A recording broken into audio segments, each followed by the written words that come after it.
BTech విద్యార్థి అంకం రాహుల్ మృతి ఘటనపై సమగ్ర విచారణ జరిపి వాస్తవాలను వెలికితీయాలని, బాధ్యులపై కఠిన చర్యలు తీసుకోవాలని బీసీ రాజ్యాధికార సమితి వ్యవస్థాపక అధ్యక్షుడు దాస్ సురేష్ డిమాండ్ చేశారు. మే 27న అదృశ్యమైన రాహుల్ జూన్ 7 వరకు కనిపించకపోవడానికి కారణాలను అధికారులు స్పష్టం చేశారు. హైదరాబాద్లో మిస్సింగ్ అయి ఏపీ సింగరాయకొండలో తేలిన రాహుల్ మృతదేహం గుర్తుపట్టలేని స్థితికి చేరుకునే వరకు స్పందించకపోవడం ఎవరి వైఫల్యమో తేల్చాలన్నారు. అతడి నడుముకు రాయి కట్టి ఉండడంపై అనుమానం వ్యక్తం చేశారు. రాహుల్ది హత్య, ఆత్మహత్య అనే అంశాన్ని పోలీసులు, దర్యాప్తు సంస్థలు వెల్లడించాలని డిమాండ్ చేశారు. ఇప్పటికే మృతదేహాన్ని తల్లిదండ్రులకు అప్పగించకపోవడానికి కారణమేంటని ప్రశ్నించారు.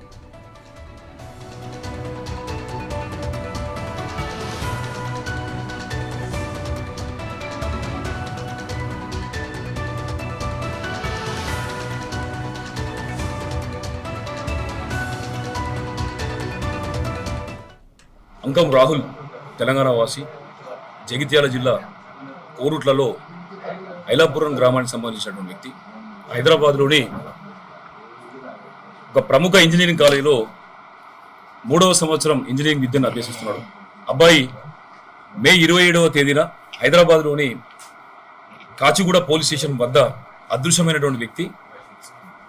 జూన్ 7వ తేదీన ఆంధ్రప్రదేశ్లోని సింగరాయకొండ లోపల, అక్కడ నుండి 3 కిలోమీటర్ల దూరంలో ఉన్నటువంటి ఒక మోట బావి లోపల నడుముకి తాడు, దాంతోపాటు పెద్ద బండరాయి కట్టుకుని చనిపోయినటువంటి విషయాన్ని ఆంధ్రప్రదేశ్ సంబంధించినటువంటి పోలీసులు నిర్ధారించారు.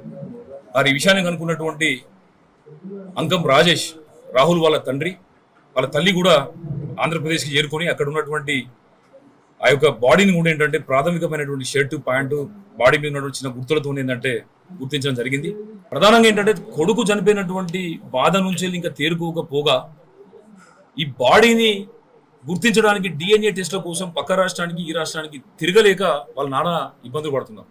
ఈ కళాశాలలో జరిగినటువంటి ఈ సంఘటన ఎందుకు జరిగింది, ఏ విధంగా జరిగింది, మరి ఈ కళాశాల యాజమాన్యానికి ఈ విషయం మీద అవగాహన ఉందా లేదా, మరి అవగాహన ఉండేది ఉంటే ఈ ప్రైవేటు కళాశాల బాధిత కుటుంబ సభ్యులకు ఎందుకు అండగా నిలబడలేకపోయింది, ఎందుకు వాళ్లతో పాటు పోలీస్ స్టేషన్కి వచ్చి కంప్లైంట్ ఇవ్వలేకపోయింది.